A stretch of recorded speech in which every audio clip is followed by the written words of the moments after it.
What's up, you guys? Thank you so much for joining. I'm pretty sure we're all aware that life is a roller coaster, not only emotionally, but also experience-wise, and it can get overwhelming at times. That's natural. Something that has helped me over the past years to keep a clear focus, not lose track, and minimize anxiety is visualizing and holding on to certain quotes and concepts. I'm not just gonna go over one or two broad topics in this video. I will go over a whole bunch because I genuinely want to share trains of thought and standing points that have helped me to stay sane and not lose myself under all the different kinds of pressures that today's world comes with. Call it free therapy if you want to. Rewatch this video as often as you need to. Let's dive right in. Now, as authentic as I wanted to keep this video, I did do some research to organize my thoughts because I don't have a library of quotes and concepts in the back of my head formulated correctly in a way that would be beneficial to you. One of the articles I looked at was called The Rules of Life, which to me seemed kind of synonymous to free therapy. I had a good read. Some of the concepts and quotes definitely seemed familiar, but then I came across this one thing that ruined it all. Everything was very broad, and I'm sure it's helpful to a certain kind of audience, but one of the rules was sex is sacred and made for marriage. It should not be practiced outside of the holy contract. Now that threw me off a little bit because if that was true, we all know I'd be collecting checks in hell very soon. But let's focus on the important stuff. The first quote is, you can't be everything you want to be before your time. This is a concept or a saying that I literally tell myself at least once a week. If you are naturally a very ambitious person and you inflict a lot of pressure on yourself, this is your go-to. When you're in a routine, constantly working for something, it is extremely easy to lose perspective, lose track, and also forget how far you've already come. Telling myself that I can't be everything I want to be before my time kind of calms my mind, and it reminds me that there's still so much life to be lived and so much life that has already been lived. It's all gonna fall into place and things are working in my favor. Another quote or concept that's very closely related to that is that you were put on this planet not to achieve. You were put on this planet to experience and live. Now, I don't want to encourage a lazy lifestyle. Don't get me wrong. We all know I don't do that either, so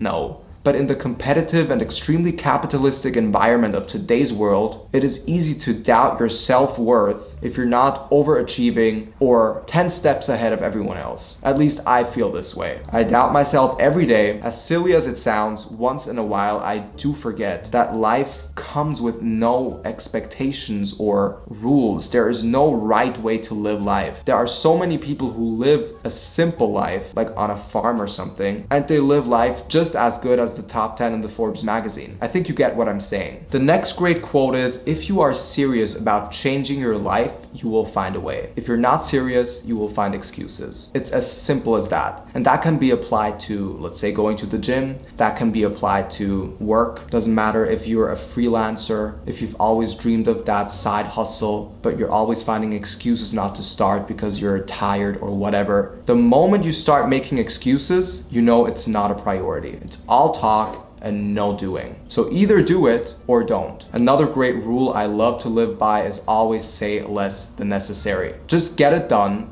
and let people see for themselves. When it comes to interpersonal relationships, a great quote is, your emotions are not complicated. Your thoughts about them are. If you take a step back, emotions are extremely easy to understand. You feel happy, you feel sad, you like something, you don't like something. It's all happening in our head. That's what causes the anxiety. That's what causes the stress, that we overthink every reaction, that most of us don't trust ourselves. That's why we need to practice self-validation. I made a video about self-validation. If you want to know more about that, make sure to check it out. The next concept is that 80% of the people who hear about your troubles will not care, and the other 20% are glad that you have them. Now, of course, this is a little ambiguous. I'm sure there's that 0.1% that does want to help you and that does have the best intentions, but on a broad spectrum, if you whine and tell people this is going wrong, I worry about this, no one will genuinely care, because everyone has their own life, everyone has their own trouble going on. Don't forget that, because it's sad, but it's true. But for a lot of people, seeing you miserable is what makes them happy or gives them satisfaction, because you're not ahead. They don't feel like they're in competition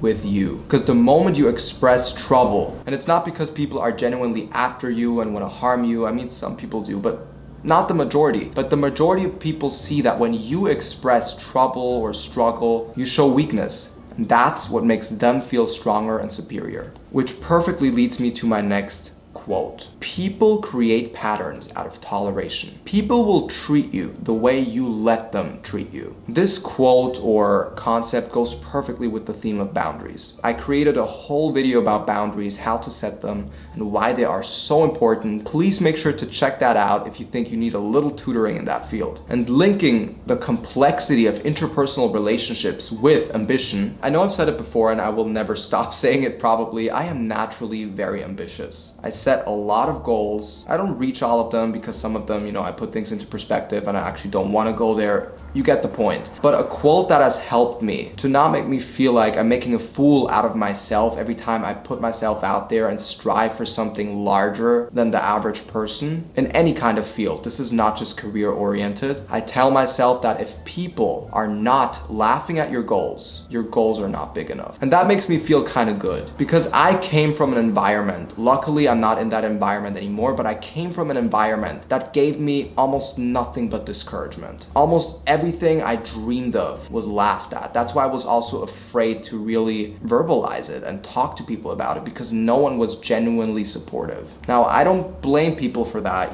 Everyone loves to live in their own little glass box because they're too afraid to face the real world and risk and whatever. It's a tale as old as time. But that concept has helped me a lot to stay true to myself and kind of engrave that into my brain because the moment you quit, somebody else wins. I love the next quote because it's so simple, so straight to the point, and so shady. Thinking is difficult. That's why most people judge. It goes perfectly with what I said earlier. People are too afraid to do things themselves. That's why they love to judge the people who actually go ahead and do it. Negative judgment and gossip is nothing but a reflection of someone's insecurities. It is probably one of the most pathetic and miserable things you can do. The next concept is also pretty closely related to boundaries. If you say yes, even though you want to say no, you are emotionally untrustworthy. It's as simple as that. Do you really want to be the person whose opinion is not taken serious because you let your emotions control you? No, you want to be the person that's known for having a strong, solid point of view and they stand by that. Set boundaries. A no is a clear boundary. Stand up for what you want. Your opinion is just as good as everyone else's. That's all you need to know. I could go on and on with this video because I love doing it. But before coming to an end, I want to touch on a couple of concepts that relate to being romantically involved with someone that will help you stay true to yourself, not get overly attached, and kind of stand your ground, stay the main character, and not be desperate. Not that that's of any relevance in my life, not because I don't put myself out there, trust me, I do, but because I don't get attached and I don't really have time to be emotionally vulnerable right now, so I don't even let that happen. Like, it's just not an option.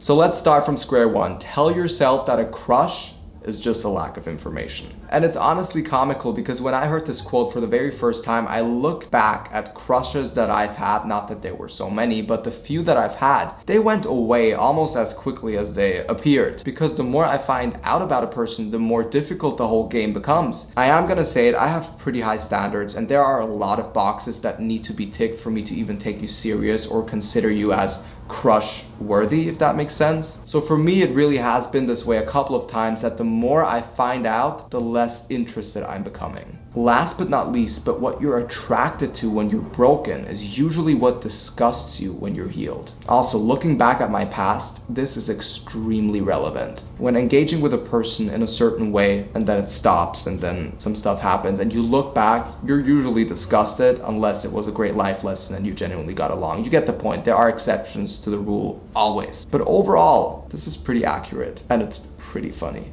And I actually do want to push one last quote or concept in here. When you let people do what they want, you see what they would rather do. And this again is about not being taken advantage of. Set boundaries. Make sure you don't get fooled. Don't let people manipulate or peer pressure you into things. And don't be a pushover. At the end of the day, everyone wants power. Everyone wants to be the main character in some story. There are a lot of side characters, but we're getting carried away. The broad concept is watch closely what people are doing when you don't stand up for yourself. Because trust me, you will be taken advantage of like this. So watch out for yourself, know your worth, and speak your mind. With that being said, guys, this completes our first ever session of free therapy. I hope you enjoyed this. I loved doing this. Not that I felt bad before, but I actually feel so good after filming this video just because I have all these concepts in my subconscious and they're giving me the right kick. Life needs to be lived, and a broad spectrum of ups and downs and emotions are what make us human. It's normal. So don't overthink it. Enjoy the ride as much as you can. Thank you so much for watching and see you soon. Bye.